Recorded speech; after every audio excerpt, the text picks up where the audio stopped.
Hello everyone, welcome to Bob's Bangers, home of all things rubbish. Today we're going to be playing a little bit of Kaido Racer, a hidden gem on the PS2 based around sort of Japanese toge racing. This is one of my favourite games. It's fantastic, the car list is incredible. There are some elements which I very much dislike, which we'll get into later into the game. However, this is definitely one to have in your collection if you're a sort of Gran Turismo obsessive or a PS2 sort of collector. If you're willing to pay the 70 quid it is for a genuine disc. Today we're going to be emulating the game because I'm a dirty pirate. But this will be the start of a playthrough I intend to do with this game. It's, like I said, it's one of my favourites, and hopefully you'll enjoy every step of the way. We will start by buying our first car. Now the car list in this game is rather incredible. It's a lot of really cool JDM stuff, a lot of weird cars as well. Daihatsu Midget obviously makes an appearance in this, but that is definitely not what we're going to be starting with. So we've got a couple of options here. We can either buy a new car or a used car. We'll see what's in the used car dealer, but I'm fairly sure I know what I want to start with. So CRX, these are quite nice. They're a solid choice. These are very fast. There are drifting elements in this game, but I have found that the front wheel drive cars are just as capable, which I know sounds bizarre, but it's Genki. There's no logic in these games. K Sport R, 660 cc's of pure Japanese muscle. What else? Corolla 11. That's a contender. Primera. Never understood why this was in the game. However, I'm glad it is, despite the fact it is one of the ugliest cars ever made. 11 3-door. It's an 85. No. Mazda 6. Carbon bonnet, but no, we're not choosing any of these. No. We're going straight for one of the greatest cars ever made by one of the greatest car manufacturers of all time, Toyota. Of course, this is a game about racing up Japanese mountain roads, so the only choice that we're picking is, of course, the Toyota Yaris. This is the only car that's acceptable in this game. What colour should we go for? You don't see white Yarises very often. But we'll stay true to form. I used to have a black T-Sport myself, and it broke my heart every step of the way, but it was magic. So we shall be going with the T-Sport, or Vitz RS. Input a license plate number, sure. Yeah, why not?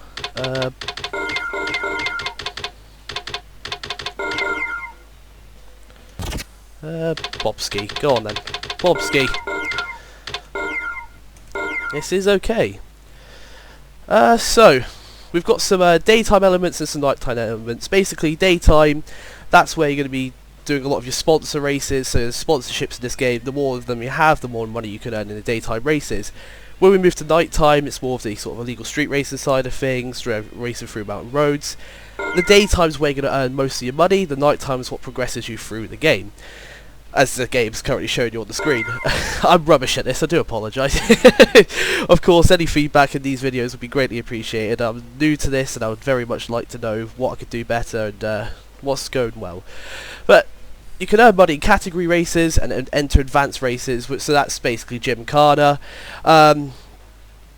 The rare parts thing, that doesn't really come up too often, and it's not that difficult to earn money in this game, so I wouldn't really worry about the rare parts too much. But the money you can earn from having sponsorships and doing some of the Gymkhana races is absurd. So if you are looking to sort of grind a little bit and get some cars, just play through the game a little bit, get some sponsors. So we're going to get into the element of this game which I genuinely dislike. It's the connection net. So this is a bit of a car PG. Don't need help on the prelude, but basically it's supposed to feel like a genuine forum where people are talking with you, talking about you, sort of putting random posts up. The problem is, this does get a bit much. So you will notice the messages will come in thick and fast, and you'll have a lot to read through, and it does get incredibly irritating. So if you don't mind, I will be skipping past a lot of this. It's not really there to progress the game. If you're into these elements, so like I said, you definitely want to play the game. However, as it stands, I cannot be arsed reading through all this stuff, so it's basically just a little bit of chatter between some of the racers. So as you progress through the game, different courses become available to you. These are some of the races that you're seeing up here. Yeah, we're going to skip past all this bollocks. Yeah, it's it genuinely does feel like you're actually making progress in the game, which is something that's missing in a lot of modern racing games. You know, I find a lot of them you end up just getting in a really fast car to start with, and you end up finishing the game in no time at all. But it doesn't really feel like you've done anything. Forza Horizon springs to mind, the newest one.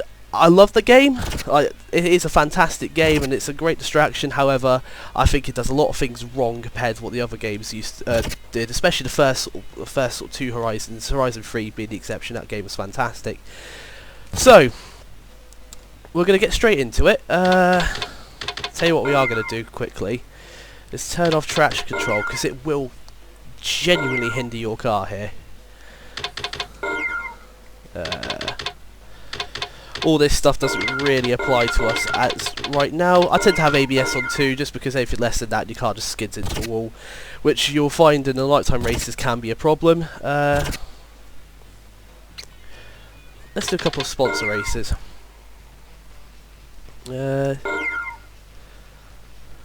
SP battle.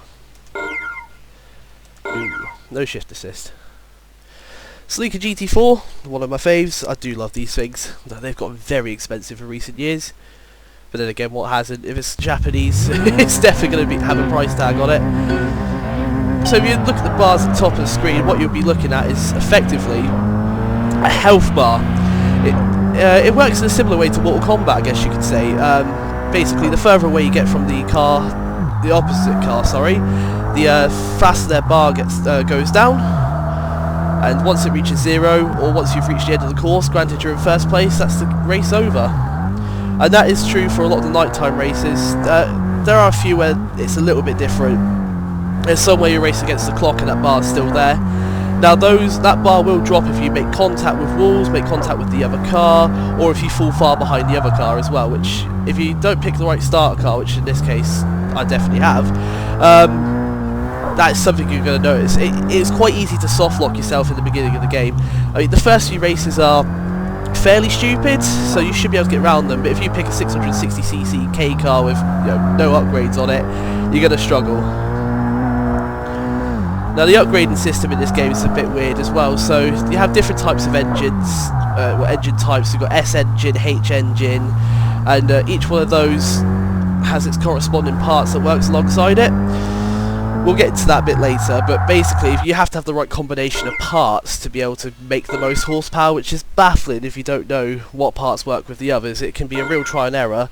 There is a useful guide online, I'll need to find a link for it, but it does explain which parts work best with the other ones, so you don't have to sit there spending all your money trying to figure out what parts need to go on your car. DC5, these are fantastic, aren't they? I'm a bit of a Honda boy, never owned one, but I do love them. Right, let's see what this one is. I've played this game hundreds of times and I still forget which each one of these challenges is. Shingo Spec EG, lovely. Yeah, GG, this is over. You ain't got the ponies. You ain't got the horses. So you look down in the bottom right of the screen, you'll see that we've actually got brake fade and tyre wear. The harder you use the brakes, the more they fade. They do start to cool off if you stop using them. However, with how twisty these roads can get, you do find that the brakes will start to wear quite quickly, especially in the faster cars later in the game. You know, especially once the opponents get faster as well, you'll find that they're sticking with you a lot more, and it means that bar is always right at the top, and you have no brakes for most of the race. So it does get quite tense. There are some game-breaking cars in this. From what I understand, the NSX is pretty much king. It's sort of a meta car, but I ain't into meta cars. I like building weird stuff, so that probably won't end up in this collection. Yeah, we're smashing this. Gotta say, for a PS2 game, like I say, I am running this on an emulator, and there are some improved graphic settings, but I'm rubbish with emulators, so I don't know if I've got it correct. It is stunning, considering how old it is. I think the PS2 has some really pretty games that are very underrated. I mean, there's a retexture mod for GT4, and that is fantastic how well that makes the game come out. So we've got a couple of sponsors now. They do need to be put onto your car, so once we go back to the shop, there'll be some upgrades involved as well. I'll probably have to get my guide up. I'm woefully underprepared for this, I do apologise. Where are you? Lovely stuff. So, We've got dress up shop. This is where you can add stickers to your car, have sort of like it's a very basic vinyl shop as well. You can change the colour of your car. What we're interested right now is sticker tune.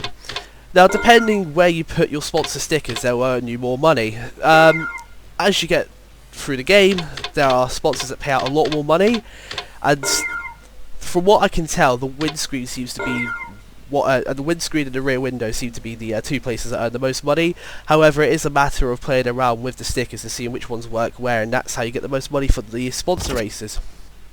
So what we shall do, will the car be quick enough stock? Probably. Normally I like to have a few mods, but we will see what happens. Hakone. So this is the starter area. Every time you go to a new area, you'll have basically this loading screen. It will show you the course. Some metal music will start playing in the background. Fantastic. But we're not going to watch this because it's just a time waste. What we're going to do is jump straight into a category race. You've got normal race, gymkhana, or advanced race. From what I understand, you have to do a set number of normal races to earn enough points to be able to do the advanced races, which is quite irritating considering you earn 4 points from these. I think you need something like 45 points to unlock the advanced races, which blows. So CA, if my memory serves me correctly, is drifting. TA is time attack, and then TAC is, I want to say, time attack again. But basically, this is just race against the clock. If this is what I think it is, this is race against the clock with that health bar that I mentioned earlier. So we'll go for the TA Cup. Entry, no shift assist. And we will use the mighty Yaris up the hill. I love these things, they're so crap. You know, every time you go over a bump, they float everywhere. You know, 105 horsepower when they were new. And in the case of mine, which had a blown head gasket, you'd be lucky to get 180 miles out of tank of fuel. I'm sure that's not accurate to all of them, but from what I understand, that's not as good on fuel as you might expect them to be for a juice box displacement shit box. Yeah, look at the speed. Look at the speed! This thing's rapid. Yeah, it could definitely benefit with some upgrades. Potentially a turbocharger. Bolt-on turbos are always a laugh in this game because they can make quite a big difference, especially to some of the cars like these ones where they are woefully underpowered just down to lack of torque. Same with the engine upgrades. The turbo upgrades also have the set parts that work with each other, so, and that's true to the engine parts as well. So a H engine turbo, I believe, has a set number of parts, and S engine turbo also has a set number of parts, if that makes sense. Ooh. I'm not sure I'm gonna make this in time. We may need upgrades. We may need... no, plenty of time. What was I worried about? Mighty Yaris comes through. Fantastic. I will say the handling in this game is surprisingly good. It really is. It's very arcadey, but that does work in its favour. So we did earn a fair chunk of money from that. We'll tell you what we'll do actually. We'll see what the TAC... Oh, I've pressed the wrong button. What an idiot. We'll see what the TAC race is like. See if it is the one I'm thinking of, or if I've just been chatting absolute rubbish. Let's have a look.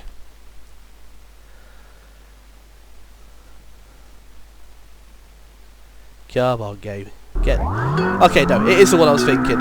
So you do have a set time to beat. However, you do have that health bar, so it means that if you hit into walls, you will be punished. Unless you're driving like an absolute moron. I've never been able to deplete that bar. I mean, if you build a car that's completely undrivable, you know, rubbish tyres, 400 horsepower, then chances are you're going to struggle. But it's really difficult not to get your lines right in this game. It's quite intuitive, I'd say. It's not the best handling in the world, but by Genki standards, it's superb. I don't know if anyone's played the Tokyo Extreme Racer series. However, some of those cars can handle a bit weird. The only way I can describe it is... Oh, good, I'm in the wrong gear. The cars seem to pivot on a strange axis, so it constantly feels like they're turning in a weird way. We'll definitely be playing that game at some point on this channel, so you'll see what I mean once that does come up. Oh, yes. I will say, the car sounds in this game aren't fantastic. I mean, it can be excused for a PS2 game, because not many car games in this era did have good sounds. Gran Turismo 4 was the exception, I guess. Some cars that sounded fantastic, some of them sounded horrendously wrong. But you know, it's limitations of the software at the time. I mean, there's modern racing games that get car sounds horrendously wrong. I mean, Horizon 4, I sunk a lot of hours into that game, found it very fun, but some of the car sounds in that were atrocious. The Toyota 2000 GT springs to mind. That car sounded like a diesel lorry. It wasn't fantastic.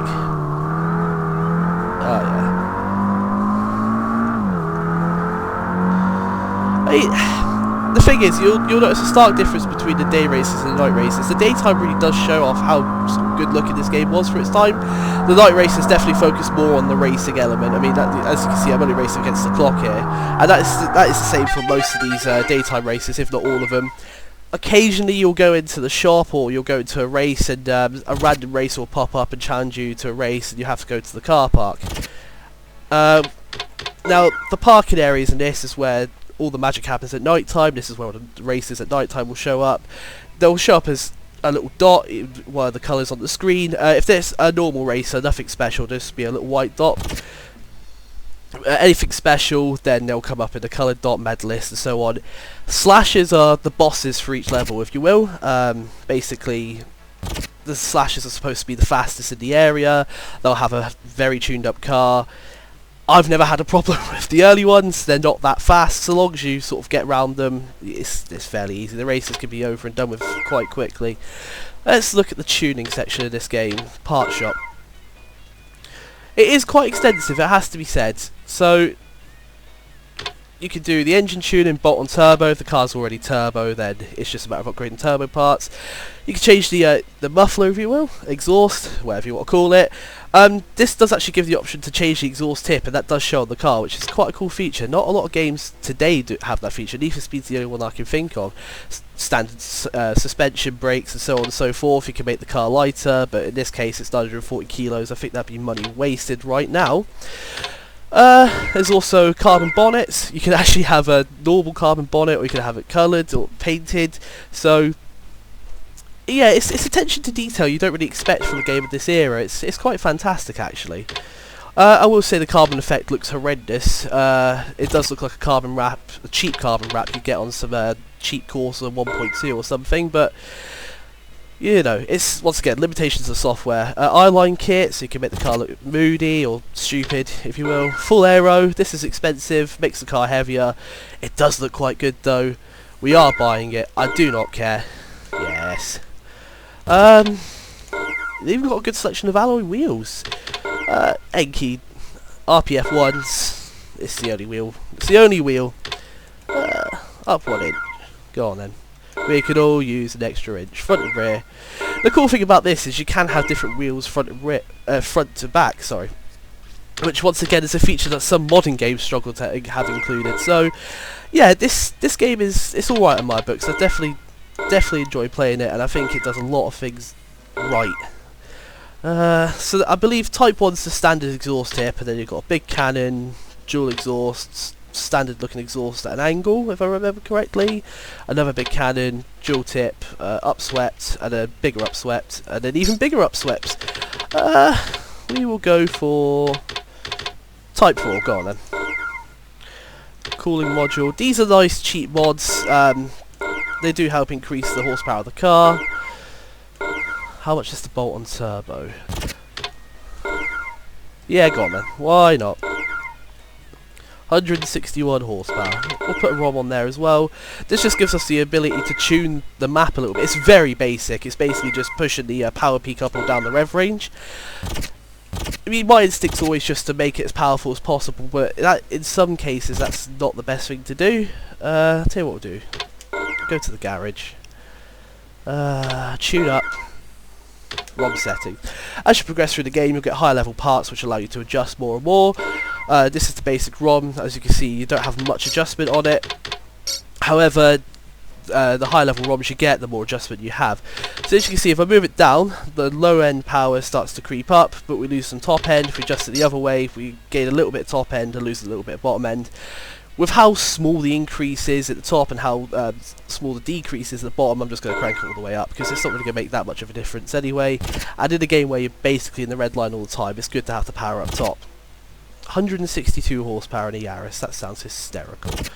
So, we'll change over to nighttime and show you some nighttime races. Yes, the darker side. The game tries to act all serious, but truth be told, it's quite light-hearted. It's a good laugh. Yeah, this is all stuff we've explained. Go past. I do apologise if you want to read all this stuff, but play the game. I'm only interested in the racing side of things and collecting weird and wonderful cars. So, as you can see here, we've got 3 normal racers and a high gambler.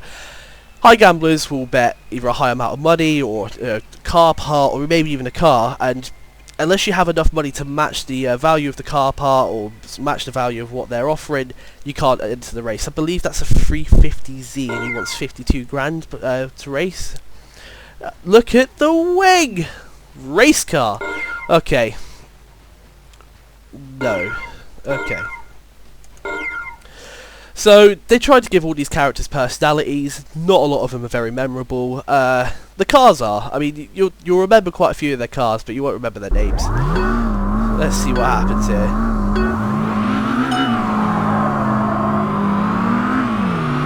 As you can see, now we've added turbo. We have a boost gauge, which is quite a cool feature. Once again, it's the little things that make a big difference. Although we're making practically no boost whatsoever. Then again, I wouldn't want to make big boosts in the Yaris. They're terrifying enough as it is.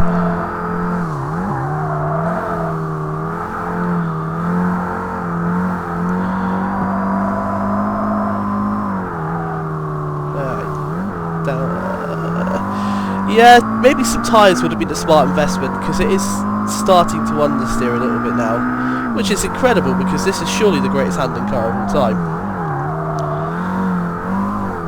Right, so as you can see, the further ahead we get, the more and more the opponent's bar starts to drop, and the race is over when that bar hits 0, or once we cross the finish lines, granted we're in first.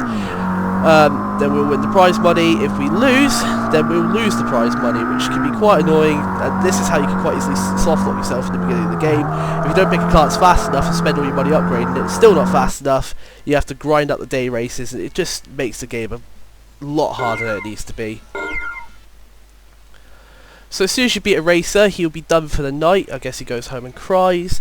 Or she. There are female racers in this game. It's quite heavily influenced by Initial D. There's a lot of 8.6s and a lot of Takumi references in this, which, yeah, I don't mind. I mean, be original, but, you know, a game about racing up Japanese mountains, I guess it can be excused. So, we're racing an 8.5 single cam. This should... Ah, it says time attack. Lovely. Should be even easier. So, all we have to do is beat their time. Their ghost will still show up on the screen. It can be quite helpful, that. I don't know about anyone else, but I find when I'm playing a racing game, especially against the clock, if I have something to chase down, I do find my lap time start increasing. I make a lot more mistakes, though. I'm by no means a good racing driver in video games. I'm rubbish at these. But I do have a lot of fun on them. Alright.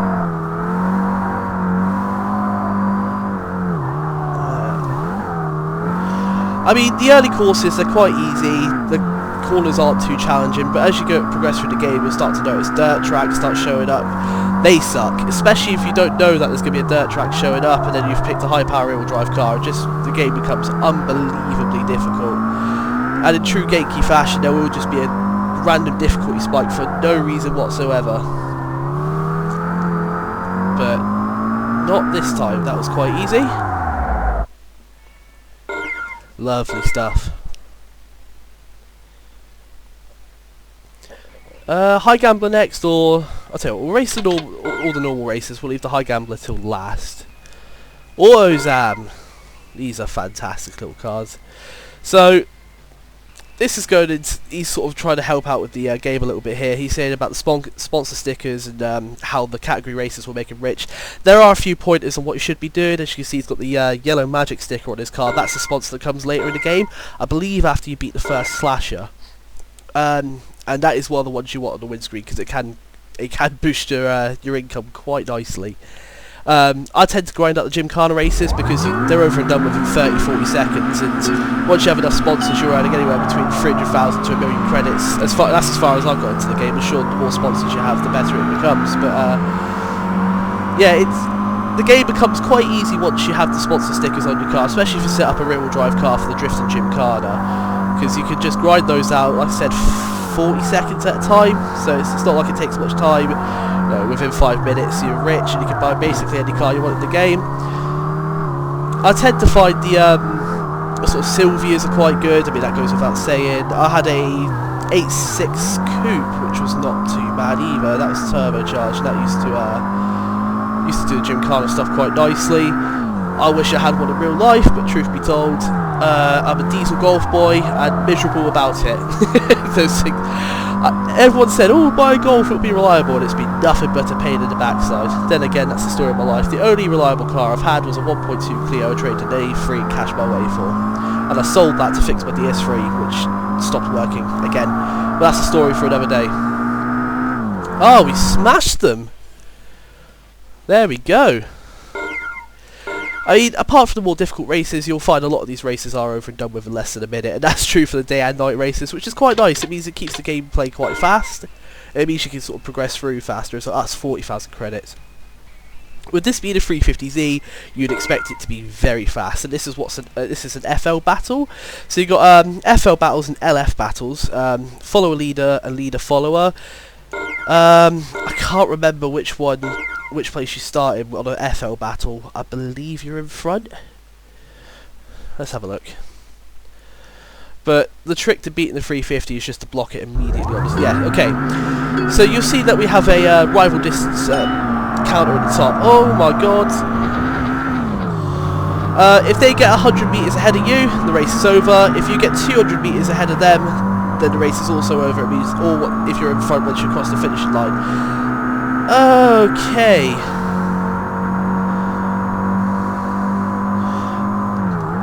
The thing is, they get you worried with this guy because he's got so much straight line speed, but he cannot corner to say, oh god, I've crashed.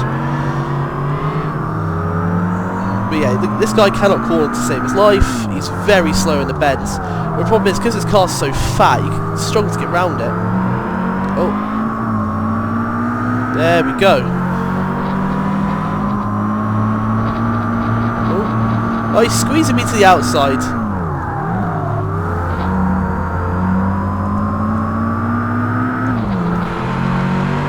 There is an outside view to this game, so we'll do a little bit of racing in that. Get to look at the car a little bit.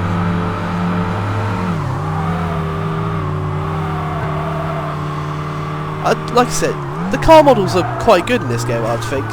You definitely can tell what the cars are, which can't be said for a lot of games in this era. I mean, it was more of a problem on the PS1. Anyone that's played Gran Turismo 1 and 2 will know what I'm talking about. No draw distance at all, and cars that basically render only when you're right next to them, and as soon as you are next to them, the frame rate drops horrendously. But those games were fantastic, and they did sort of set the path for a whole host of racing games afterwards, so we do have those games to thank. Even with a turbo, it's got to be said, this is not the fastest thing up a hill.